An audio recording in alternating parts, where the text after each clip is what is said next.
Breaking Bad was a surprising success, meaning that its level of success was surprising, not the fact that it was a success. It appeared and was almost immediately loved by many, and despite some large issues, I really enjoyed it. One of the things I liked about it was that the ending was well, let's just say the ending was great.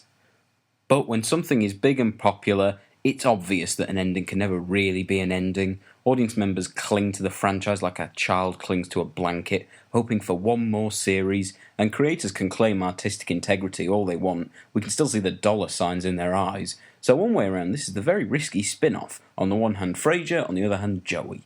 Spin-offs are generally divisive right from the start. Die-hard fans will be filling their undies at the thought of returning to the Breaking Bad universe, and those who are less sure may see this as a cash grab. The spin-off revolves around Saul Goodman, Bob Odenkirk's twisted lawyer before he came quite so shady. So it's a prequel. It doesn't run in any way parallel to the original story, which means that we're probably going to end up seeing a few origin stories, and we do get to see a couple of big ones. An interesting one that adds to the story, and a very excited one that feels remarkably crowbarred in. As well as a few familiar faces, the show introduces some new characters. Unfortunately, these new characters are, well, there's no other word for it, bland. His brother, who sometimes fringes on being interesting, a woman, not really sure who woman is, but her role is unnecessary, and also arrogant man. He pops up to be arrogant and sometimes just evil. These characters point to this show's main problem. While it carries many traits of its older brother, the almost painfully slow burn and the well-crafted character developments, the show itself is just simply not based around as interesting a concept. And while there is a couple of exciting intense scenes with terrifying psychos, these are so wildly out of place that they make almost no sense. They spring out of nowhere and very quickly get forgotten.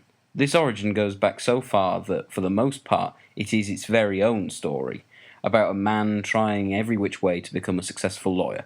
Look, this review so far hasn't been the most entertaining, and if you look at the time slider at the bottom of the video, I might have to, sing a funny song or something.